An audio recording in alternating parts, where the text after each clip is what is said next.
one of the greatest correlatives between a team's behavior and business outcomes happens to be a team that can absolutely challenge each other in the room, particularly when it's risky to do so. Welcome to Technovation. I'm your host, Peter High. My guest today is Keith Ferrazzi. Keith is the chairman of Ferrazzi Greenlight and its Research Institute. He and his team focus on the behaviors of high-performing executive teams. He focuses on counseling teams, not individuals. He's the author of several best-selling books, including Who's Got Your Back, Never Eat Alone, Leading Without Authority, and his latest, Competing in the New World of Work. I've got a copy of it right here, in fact, and highly recommend it to those who are listening. Prior to his current role, he was the chief marketing officer of both Deloitte and of Starwood Hotels. Keith Ferrazzi, welcome to Technovation. It's great to see you today, and it's wonderful to speak with you. Peter, I'm looking forward to this. Wonderful. Well, Keith, I thought I'd begin with, I've just provided a brief description of some of the things that you and your team do. I'd love to give you a little bit of time and have you talk a bit about how you describe what you do. Take a moment and do so if you would.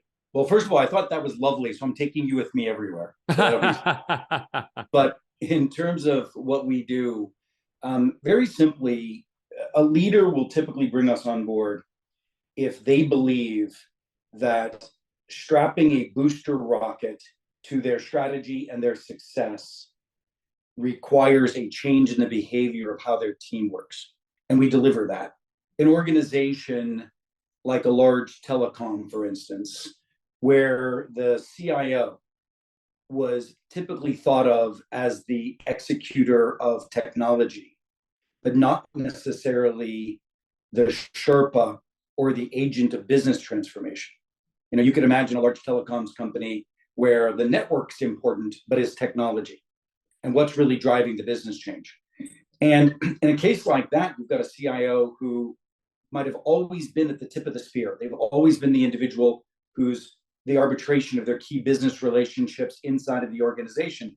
But for great leaders to do what they need to do, they need to be freed up 30% of their time by their team stepping up and being the agents of business transformation. And what's interesting about, particularly in technology worlds, the silos that exist inside of a technology organization are extreme. And a lot of it is because there's so much to do and there's so many expert swim lanes to do it in. And we stick to our knitting. But I created a word a number of years ago, I call it co-elevation, where a group of people actually see each other as value-oriented to all of us are achieving our goals, where we're committed to a shared mission, but we're committed to each other. And by unleashing that team to achieve the goal together, it can truly be transformative and elevate the IT organization to be the Sherpa of business transformation. So it typically tends to be when there's value left on the table by the team not truly being a team. What do you diagnose as the reasons why teams are not truly being a team? And likewise, what are some of the first steps towards overcoming that? I know, no doubt we're talking about cultural elements. We're talking about behaviors. We're talking about some of the most difficult things to change. And so I'd be interested about the methods you use to begin to push the organization in the right direction. It's such a smart question. So we have a diagnostic survey that we use, 8 attributes of a high-performing team. But what's very interesting is one of the greatest correlatives between a team's behavior and business outcomes happens to be a team that can absolutely challenge each other in the room, particularly when it's risky to do so, where they cross the swim lanes, where they're willing to give each other feedback, where they're willing to contribute innovations and ideas across divisions, across functional expertise. Now, for that kind of team, you can either hire for it, like Ray Dalio does, if you've read his book, Principles, or you can build it through an esprit de corps that the team is so deeply committed to its relationships with each other that they wouldn't possibly let each other fail. Now, in one instance, challenging a peer could be seen as throwing them under the bus.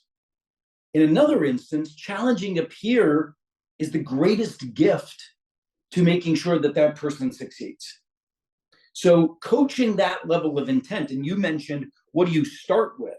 We actually start with the relational side, while at the same time, you build small doses of experience of challenge. Now, what we've identified over 20 some years of this kind of coaching is when we observe a team that crushes it, like the CEO Dave at MongoDB is extraordinary at this. He's both a client but an inspiration. And to watch that team wrestle and challenge and debate, you can see its performance. I mean, it still acts performance-wise like a fast growth unicorn startup, and yet it's a post IPO public company, and it's doing so well. And to look at a team like that has those behaviors, what we do is we look at practices. So I can't get a behavior to change until I adopt a new practice. There's a wonderful phrase. I feel like L&D, learning and development, we focus too much on mindsets. Let's change the mindsets. Well, I'm sorry, there's a phrase that was created in AA that said, you don't think your way to a new way of acting. You act your way to a new way of thinking. So for instance, there's an old process called a report out. Somebody shows up at a meeting, they give a report out, a couple of people chirp something, you go on to the next report out. Well, an average room of 12 people, 4 people will be heard. And that's what happens in that old standard format of reporting out. Well, we do something called stress testing or aggressively bulletproofing. Somebody shows up, they have a new way, they have an update, and we use the agile format. What have you done? Where are you struggling, and where are you going? And forcing somebody to reveal their struggles in the front of their peers. But then you snap your fingers, you go to breakout rooms of 2, and people are assigned to come back after 10 minutes with active challenges for what they heard, risks that are identified, innovations that they would offer. So you turned this principle of a challenge-based culture, which is a mindset, you've turned it into a practice, an assignment. And over time, these kind of assignments and practices and how we meet actually end up changing our mindsets. So we adopt these new practices, including some of the relational practices, like more intimate sharing of, where we're struggling today, personally and professionally in our lives, with each other, which builds in, again, that esprit de corps. So we come at the challenge from multiple practices from different angles until the team reboots its behaviors and its mindsets. That's a great overview, Keith. Thank you so much for letting us in on some of your methods from that perspective. And in many ways, I mean, you're talking about building trust and psychological safety, taking risks, and especially what would have been risks probably in the not so distant past, maybe even in the prior day, the extent to which this is early on in the collaboration you would have with teams. And I know there are a lot of executives, perhaps many who are listening or watching to this interview now, who worry about trust as a currency at a time where so much of our work is done virtually. Most organizations are, some have taken stances to primarily return to offices and operate much like they did in 2019, but the average organization, as you certainly know, is taking some sort of hybrid approach, and others still are primarily working virtually and hiring people wherever they may be, sometimes at great distances, therefore almost cutting off the possibility of working together. And one of the things I found so fascinating in your work and our past conversations is you've thought an awful lot about how to optimize during this new mode of work and to be able to establish cultures of trust and psychological safety that are required to do some of the things that you've described. I wonder if you can provide some of the elements you see as working best, especially given some of these understandable concerns for folks who have had decades of career operating in a very different mode than this one. Yeah, thank you. And again, I so appreciate your questions. They show a lot of thoughtfulness, a lot of insights, and a lot of understanding of the circumstances that your audience of IT professionals are grappling with. So, first of all, we started doing this research in 2010. I approached Harvard Business School Press and said I want to do a research project called "What are the New Rules in a Virtual World?" And they greenlit, I think, 18 articles that I wrote in HBR over that period of 5 or 6 years. I think 6 people read them back then. And for some reason, I'm not sure why, but in 2020, I got an uptick in the reading of these articles that I had written, almost 10 years ago. And the reasoning is this, or the point is this: if you try to engineer hybrid work to be as good as it used to be, it will fall short. If you try to engineer hybrid work to be better than work used to be, it can be. And so the point that I'm making is, if all we do, there's a man that you might remember that wrote an article about technology reinvention. His name is Michael Hammer. And he wrote a wonderful article in Harvard Business Review called Paving of the Cow Paths. And it was all about reengineering the corporation, which is what he became known for. And what we've done too frequently is we've taken these amazing collaborative tools available to us, and we've just used them to pave over or to try to do what we used to do as well as we did. And in reality, we need to reinvent collaboration. So, we move from a boardroom to an interactive room like this, a video room. And I'm trying not to use specific technology names in doing this because they all work just as well in that regard. Now, what was interesting is we still never used the snap of a finger breakout room that we could. So when you're in a large room of 12 people, I mentioned that 4 people think they're heard. But if you go to a breakout room of 3, and the psychological safety, I've talked to Amy Edmondson about this, our research shows psychological safety goes up 85%. So in the middle of a meeting, just to pause and say, okay, we're having a debate on this, go to breakout rooms for 3 minutes, say in that breakout room what needs to be said in the main room, and then let's come back. They go, and it's rebooting the conversation for psychological safety, higher degrees of candor, and transparency. Simple use of a tool in a functionality that we don't typically use. Because we wouldn't in a room do that, although it was interesting because that was a format that I used to use when I was coaching physical rooms. I would pause in the middle of a discussion and say, okay, what's not being said here that should be said? Turn to your partner, talk about it, and then report back what's not being said. We can still do it, but we didn't do it that way. So we have to re-engineer the assumptive interactive change. The other thing is using meetings. One of the greatest failures of old school collaboration, and still remains so, is that meetings are the primary form of collaboration today. It's the greatest myth that I've been trying to debunk for a very long time. But then you look at these fast growth, disruptive unicorn companies that we benchmark all the time. And they were born and suckled on the Google stack of collaborative tools in school. And so when a guy like Gil West, who I love from Delta Airlines, goes over to Cruise, he was the chief operating officer of Delta, he goes over to Cruise and he looks around and he says, we've got a problem here, let's have a meeting on it. The team looks at him and says, well, how do we have a meeting on it? We haven't collaborated yet. So imagine if you have a problem and the person who's calling the meeting is calling the meeting because they assume a certain problem, and they may even assume a certain answer to that problem. And they're going to call a meeting to have a discussion on it. So in that meeting with that discussion, as I said before, 4 people will be heard. But what if we do this? Before the meeting, what if we put a Google sheet out to people and we say, I want all of you to write your name, and then next column is, what is the major problem you think we're really trying to solve for here? And next to it, write what you think is the solution for that problem. And everybody does it. And that information is revealed in a Google sheet that everybody can see and fully understand everyone's point of view. Now we can decide what meeting or meetings do we really need to have? Who really needs to be there? What is the real problem we're trying to solve?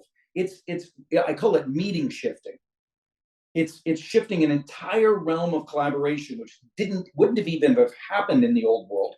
We shifted that collaboration into the cloud, so much more inclusive, so much bolder, and as a result, we can get more innovative thinking, and the cycle time is faster because we can actually have one meeting, land the plane on a couple of key issues, instead of that next meeting being the kickoff. People haven't even been heard, back channel conversations out of the room, and now we schedule subsequent meetings after that. I mean, it's just game changing how we can reinvent collaboration. And what my entreatise to CIOs is that you've given this tool set to your company. I don't care who you are, you've got the tool set. Whether you're a Microsoft shop, a Team shop, a whatever shop, Cisco shop, you've got the tool set. But you haven't given them the roadmap of reinventing how they work and how they collaborate. And that's a partnership that you, the CIO, needs to have with whoever is going to be the behavioral engineer of new ways of working. Now, when I grew up in southwestern Pennsylvania, the steel industry's ass was being kicked by the Japanese because they adopted a new way of working called Six Sigma, TQM, and my old man was an unemployed steel worker as a result. That was a major shift in ways of working. We engineered manufacturing differently, and engineers did that. You spin ahead, and we all know what Agile did to ways of working, and we're still catching up using Agile ways of working outside of software engineering. But clearly today, in a radically volatile world, agility is the new operating system, if we're going to catch up to it eventually. But guess what? It was engineers who engineered that new way of working for software acceleration, just like manufacturing acceleration. We're now in a world where we're trying to re-engineer white-collar work. Who are the natural engineers of that? No one. This is not the purview of HR. HR is a policy-oriented function. Ultimately, they are originally a risk-mitigating, policy-oriented function, but now they're focused on learning and development and human acceleration, but they're not engineers. So we've given tools to the world of white collar, but we haven't re-engineered the work and re-engineered ways of working. I think this is the imprimatur of the CIO organization. And what my recommendation is that for CIO organizations to take it on yourself. You should re-engineer your ways of working and then export that to the rest of the company once you've got it right. And that's what people like Fahim at Home Depot is doing, a beautiful job of re-engineering how they're working in the IT organization, and then using that to export out to the rest of the world. Yeah, interesting insights. I appreciate you bringing to bear your deep thinking on the topic in so many different directions there, Keith. For those who anticipate a portion of the work still happening in offices, what do you advise them in terms of the kinds of work that they ought to do, or the sorts of activities that are best done in person versus virtual? So good. Well, first of all, I don't care if you're 5 days a week in the office or not, you're still a hybrid company, most likely.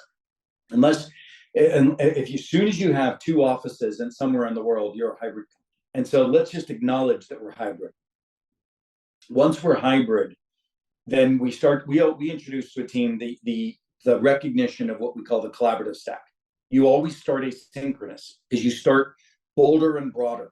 With the transformational efforts that most of your clients and friends are trying to achieve, Peter, they have so many different constituents that they have to co-create with.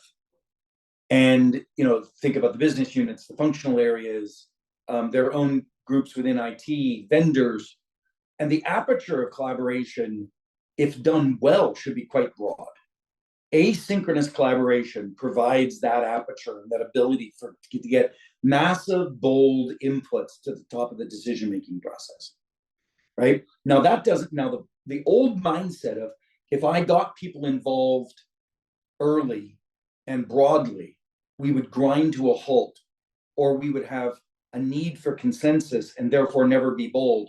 Those are old mindsets. We've got to re-engineer the social contract that says, we want your boldest input, but we, or whomever is the right accountable party, will be responsible for equally bold analysis. So in the olden days, you got somebody in the room and they thought that they were decision makers. They're not. They're input, right? And so we've got to get ready for that. And that's true. You take a look at organizations, not to herald Elon Musk in any real way, but if you take a look at how organizations like SpaceX and why they are so much better than NASA, and what is being done at companies like Amazon, even the use of small agile teams who are empowered to make big, bold decisions is what I'm talking about. But just because you're a small agile team doesn't mean you haven't taken broad, diverse input, right? So when they talk about the 2 pizza rule or whatever that is, that doesn't mean that only 2 pizzas worth of people have to have input. What a loss if you didn't get the bolder input. Now, when you do get into the room for your 2 pizzas, you better be ready not to use the time for stuff that could have been done in asynchronous. This is where you're wrestling ideas to the ground. This is where you're debating, right? It's not the time to get original input. You've got that asynchronously from a broader group. Now it's the time to pick what are the debates we're going to have and where are we going to stress test, tinsel test, bulletproof, the things we're thinking about. So now the other thing is I'm very saddened by, I was just down in Palm Beach recently. I was hired just to do a keynote for this major hedge fund about new ways of working. And I got there and I was so sad by how they had organized their agenda that I sort of hijacked that. I asked the CEO, I was like, would you mind if, the dinner the night before I was going to speak was a lovely dinner of small talk. And I said to him, I said, look, you've got people in New York, Hong Kong, and London for the first time coming together since the pandemic. And you're just going to throw good red wine at them and think that that's a sufficient enough way to build the kind of relationships that they can stand on for the next year. He said, why don't we go deep while we're here? Why don't we get to know each other while we're here? Let's not allow serendipitous bonding to be the mechanism by which we connect. So I threw a question out to the table, which was just as simple as, tonight in groups of 5, I want you to share, what are you struggling with the most these days, personally or professionally? And then I kicked it off and I gave both a personal and a professional struggle, which set a vulnerable tone. And it was powerful. The tables were, and this was, by the way, a very cynical group of Brits, which tends to be the worst group to try to get to do these kind of exercises. I find that Britain and Maine are the most difficult times, the stalwart sort of group that they are. But anyway, so I give that to you and say, when you are together, you're wrestling the tough ideas to the ground. You're intimately bonding and connecting in ways that is not as easy to do on video. And I mean, you use that time richly. No wonder people are pissed off at you for dragging them back in the office if you're just going to do the same damn stuff that they could have done while at the same time take care of their kids. Yeah, it's so interesting. I wanted to, and I love the way in which you frame that and the necessity for a leader to begin the conversation, to set the tone of vulnerability, as you noted. You played that role in this in order to model the behavior. But no doubt, I would imagine that if it was somebody who, met you on a flight that was going to their own meeting that didn't include you, a C-level executive, that the suggestion would be for that person to model the behavior you're hoping to fill the table with conversation. Is that fair enough? It was interesting. I gave a talk yesterday at a pharma company, and it was just a keynote. I wasn't actually coaching the team, and I was in front of the larger group. But I said to the executive team, I said, when are you meeting next? And they said, well, we're having dinner tonight. And I said, great, then you can try this exercise as I'm suggesting all of your teams do. And then the executive came up to me and she said, I'm a little worried because I'm very uncomfortable sharing personally. And I said, it's okay. Why don't you say that to the team and invite whomever is more comfortable to start? What a beautiful invitation. It's a vulnerable invitation in and of itself, but you're allowing the team to lean on whoever's superpower it is to be more open and have a more vulnerable aperture. Yeah.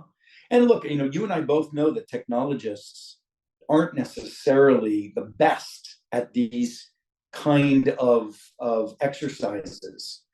They're more than often heads down in the analysis and the software and the technology. And this is an area that isn't the greatest strength, which is why we've chosen to focus in the IT area. It's I see such, in the IT area, the IT organization really can be the Sherpa of massive business transformation. But the silos tend to be stronger.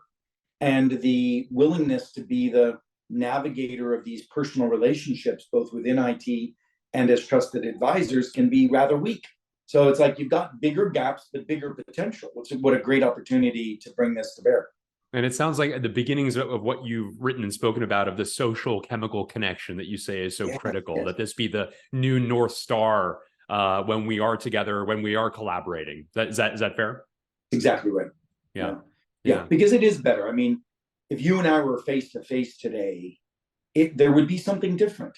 Not that, but on the same regard, if I shared with you something I'm struggling with right now with my foster son, my oldest foster son, that would bond us in a way that could be very powerful, and you would remember that and it would empathize with us, and it would be beneficial. But if we were in person doing that, it would be maybe 20%, 30% better. Yeah, very, very interesting. You've also written about, and one of the many reasons why I think there's been a lot of angst about the changes to modes of work, it has been the Great Resignation, as so called. I know that you believe that that's a misnomer. You prefer to frame it as the Great Exploration. And I wonder if you could talk about, your own diagnosis now several years on, not necessarily raging to the same degree that it was in 2021 and 22, Well, but your own thought process about that. I think we went through a very significant inflection point during the pandemic of the question of what really matters and what will I tolerate, and the ability to be home with our loved ones, and the question of putting up with the BS that we used to think we put up with, and then cutting to the core of what really matters when health and well-being and mental health, right, became so at the forefront of our conversation and dialogue. Um, I still think that while we may not be seeing an economic environment where people are fleeing from the workplace like we did during the Great Resignation, we all know about quiet quitting. And I believe that there's still an emotional draw toward asking that question, what's important to me? Now, what I think is very interesting is I think we've stopped asking each other in the workplace. During the pandemic, we were always asking, how are you? And we're not asking that question anymore. We're asking, how much more can you give me? And so the humanity of the workplace and the work interactions, we shouldn't lose that. We should rebuild that, and we should keep it forefront, because with AI, with the extraordinary demand for specific types of engineers, particularly, if you as an IT professional are not creating something special, how in the world are you going to compete? How in the world are you going to compete against, as I mentioned earlier, so much of our research, we had 2,000, the book you showed, Competing in the New World of Work, we had 2,000 teams in a study during the last 5 years around who is really reinventing the way they work for the new world of work, and what does it look like when they do. And 15% of that 2,000 teams were doing a decent job of it, and we found none of them in the Fortune 100. They were mostly in the unicorn community. So you've got this competition for talent, and you've got these fast growth companies. You've got these places that are not the technology is just the tail. The technology is the dog, and technology is celebrated, and the CEO is an engineer. And you take a look at those companies. Where are your people going to go? And so I feel like there is still a massive competition every day for the intimacy and the soul of our associates. Yeah. A lot of people talk about purpose. I'd love to hear your impression of this. I mean, if I asked anybody, if anybody asked me, who's one of the greatest thinkers around, technology strategy, it would be you. And clearly, as a part of strategy, you're looking at the role of purpose in that. It's not easy for every organization to find a bonding purpose, like perhaps like a Google has, or like a goodwill organization has, or a nonprofit, etc. Right? Or even like a Tesla or SpaceX, which when you talk to those organizations, they'll put up with a lot of Elon's bullshit because of the purpose.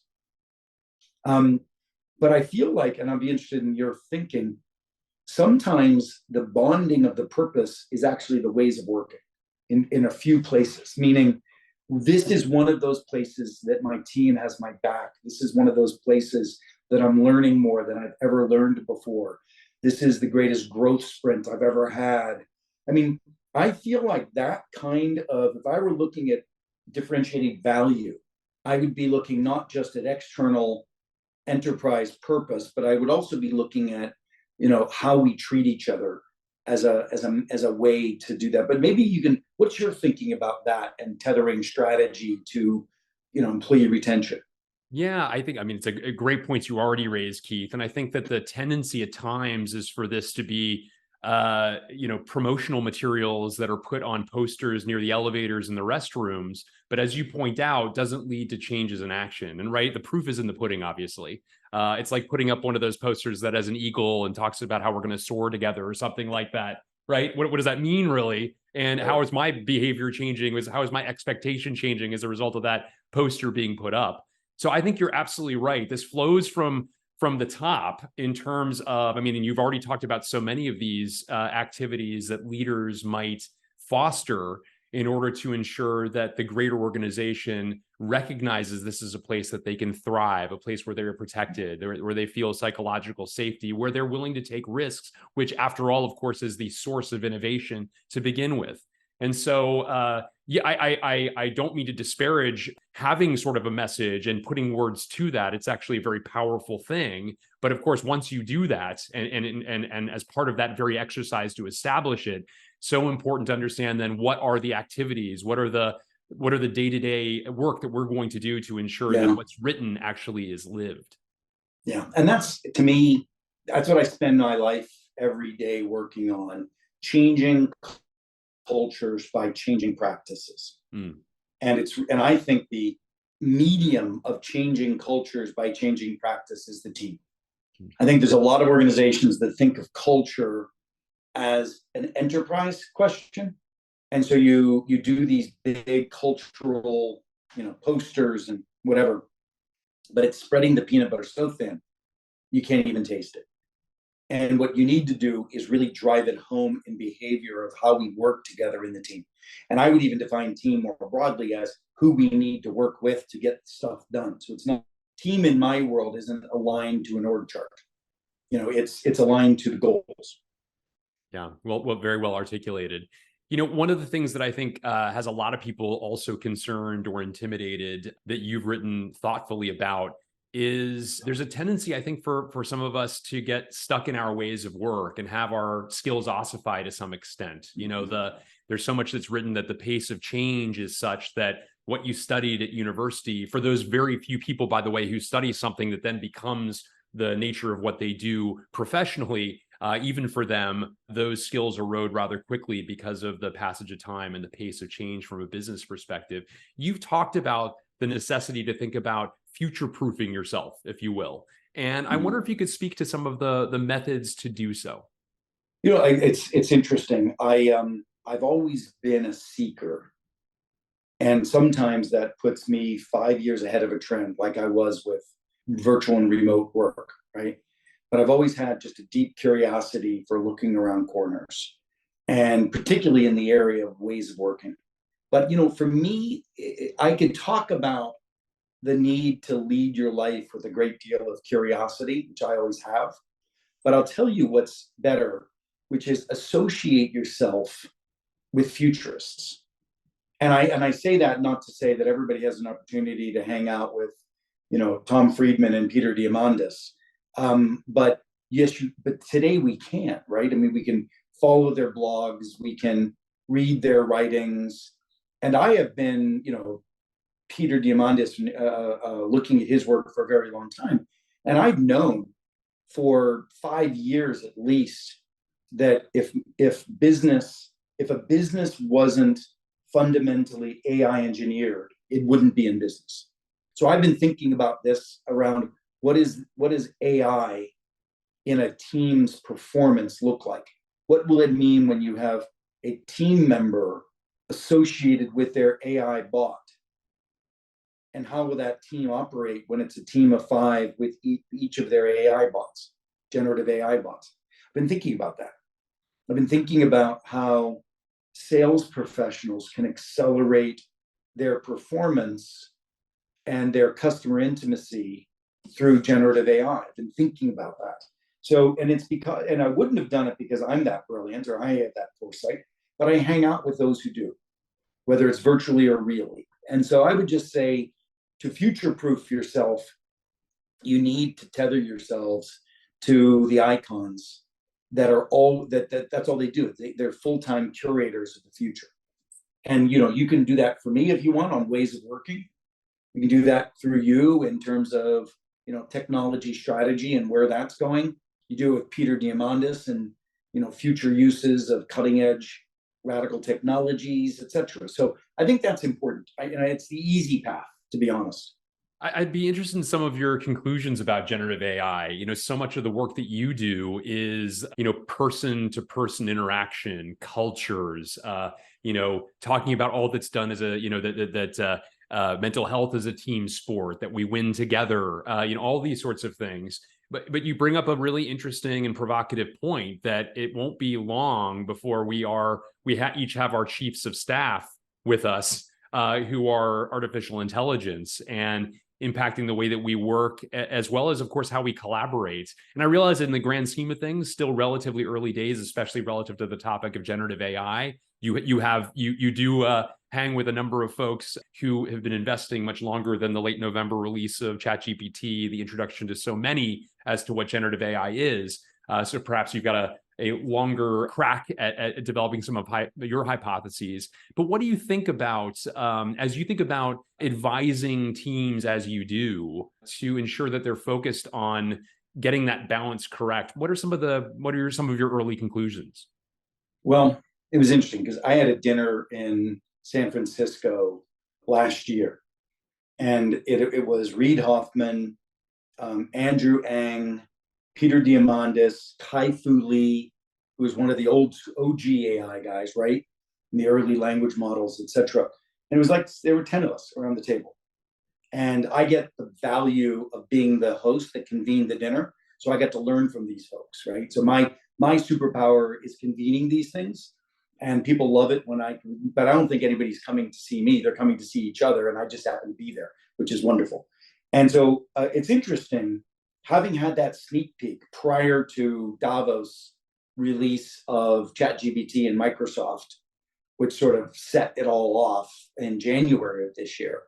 I wake up today, and we're doing a research project today that is looking at what are the most practical uses of AI today that are changing the actual ways we work.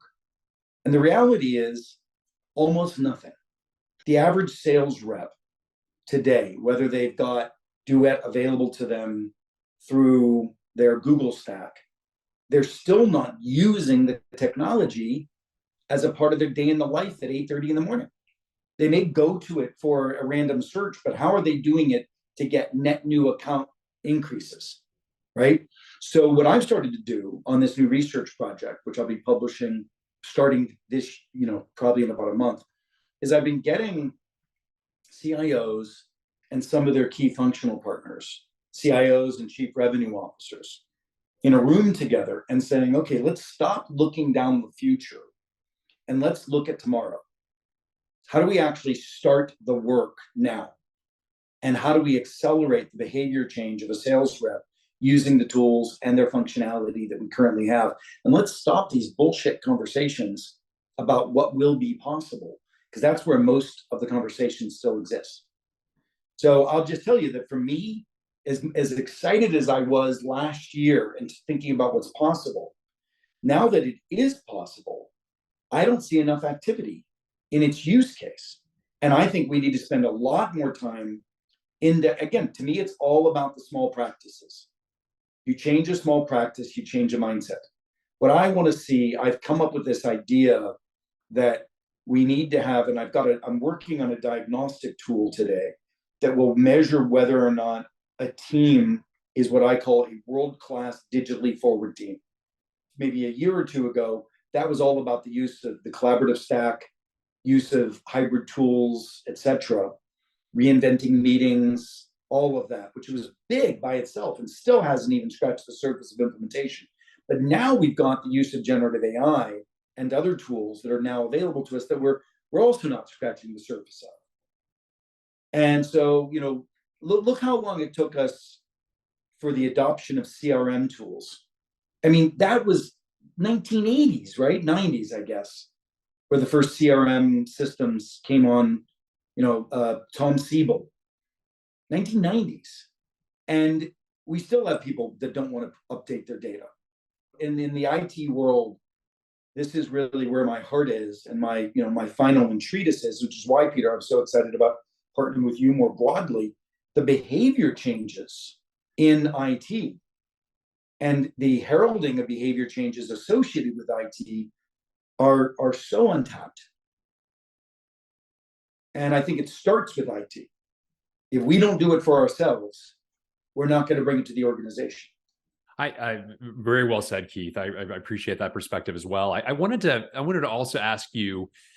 We've talked a lot about the ways in which you work. We've certainly also benefited from many of your insights, which I so greatly appreciate. On your rise to doing what you do, I wonder, who did you admire? Who influenced the choices you made to take the leap from being a chief marketing officer, big positions that you had at two consequential scaled organizations, to begin to do some of the things that have blossomed into the career that we're seeing evidence of through the insights that you've brought to the table in this conversation? I don't know if this is revisionist or if it's how it actually happened, but I like the story, so I'll tell it. I was a part of the executive team at Deloitte as a very young man, right out of Harvard Business School. And well, first of all, I when I was at Harvard, there was a piece of me that wanted to stay there, working with mentors like Len Schlesinger. I wanted to maybe stay there and be a professor, but I really never appreciated the lethargy, the difficult to get things done, the speed, the siloization. I mean, the reality of the way academics work is you're either a behavioral scientist or you're a psychologist, and if your work cuts across the two, I'm sorry, we don't have a place for you in our world, and you won't get tenure, which is silly because that's not the way applied work works. So anyway, so I decided I'm not going to stay at Harvard. I'm going to explore the world of changing work through consultancy. So I went to Deloitte. Well, not too long, they bumped me into overhead, and I became the chief marketing officer of Deloitte at a very young age, recognizing that, looking back on that, we were a band of brothers and sisters taking a hill together. We were going to be someday at par with Accenture and McKinsey. And I got to tell you, we were the lowest of the big eight. Literally, we were nowhere in the consideration set, nowhere. And I think you could argue that today, Deloitte has aspired and achieved that parity with one of the best consultancies, for professional services firms in the world. Then I went over to Starwood, and it was a divisive, competitive, difficult place to work. And yet the innovations were extraordinary, and a lot of them driven from the top. Barry Stern was brilliant. W Hotel Chains, the Heavenly Bed, etc. But if you look at where that firm ended up, selling at a low multiple to Marriott, you can tell that there was a big difference in those two paths. And I would argue that culture had a lot to do with it. And so when I decided to leave that world, and I had a choice whether I would go back and be another CMO, but I went back to my era where I said, I really love this research. I love thinking about these ideas of future ways of working. And while I don't want to go into an academic institution, I started seeing work from the Gallup organization around employee engagement. They were measuring employees' engagement scores and correlating those against productivity. And I looked at that and I said, great, but what about team? Because engagement is about an individual, but what about team? And Lencioni's book had just come out. It was 20 years ago. And if you sort of think about what I decided to do, I took that book, and it was very influential to me. Took the work that Gallup was doing around rigor and science, and I just spent 20 years building a research institute around high-performing teams and methodology around high-performing teams. Because I couldn't have existed in an academic institution, so I created my own. And the monetization of it, of course, was external in coaching and writing and speaking and those things. And that's what we wake up to today. That's sort of the path that took me from there to there. And that's great. I appreciate you sharing that. I wanted to also ask you what you would define as the secrets to your success. You've already mentioned a couple of things that are important: deep curiosity, looking around corners, a convening people to everyone's benefit.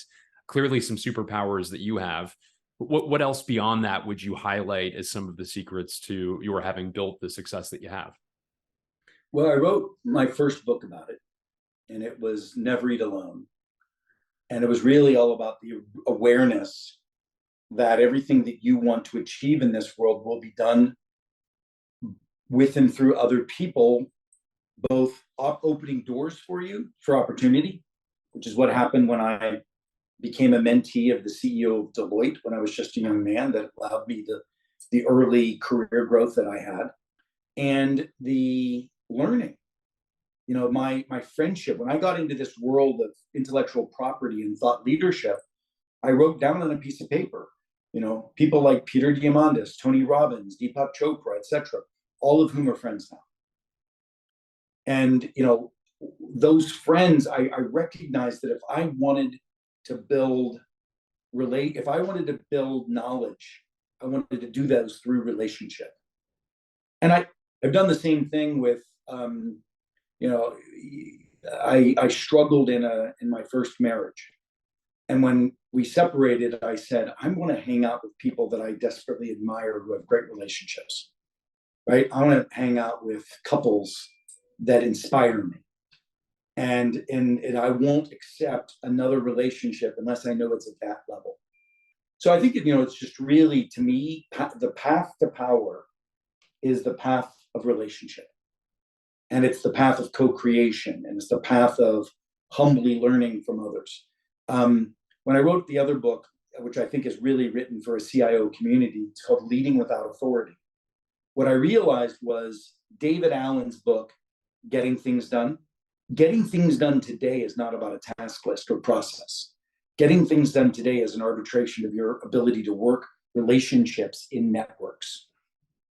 And leading without authority is a roadmap of how you as a CIO can be the chief transformation officer, and how you need to make your team be able to be those trusted advisors and lead without authority into the organization. And I see so often, CIOs fighting for the authority of the transformation instead of humbly serving the transformation and therefore becoming the authority. So I think those are some of the meandering path I've had around success, but it really is all about people. It's all about recognizing the importance of people and partnership to take going to the next level. And look, and I'll be very open to the audience here. For me right now, as I think about my mission around building high-performing teams and technology transformation, for me, it's about finding folks in your audience who I can partner with. I've built the IP and I've built the business, and who can I partner with? Who can be, what former CIO who really has a sensitivity for this kind of transformation can be a coach in our organization, right? Folks like yourself that perhaps, we can find ways to partner together. I haven't spent enough time eating my own dog food in the last 10 years. I built a practice, but now it's time for me to find the acceleration of that practice through better partnerships. That's where I'm going. So I welcome anybody who's listening to this that feels that that's an invitation to reach out. Wonderful. Keith Ferrazzi, thank you so much for spending time with me and with our audience. This has been just a wonderful conversation, learning a lot more from the work that you do, the insights you've garnered, bringing to the table so much of what you have learned from the many people that you have had the opportunity to collaborate with. And I'm honored you would take a little time with me today. Oh, please. Not at all. I mean, I so respect what you built. Looking forward to spending more time with you personally and at Forbes and all the places that your big, brilliant head moves and shakes. So I'll see you there. I look forward to it. Thank you so much.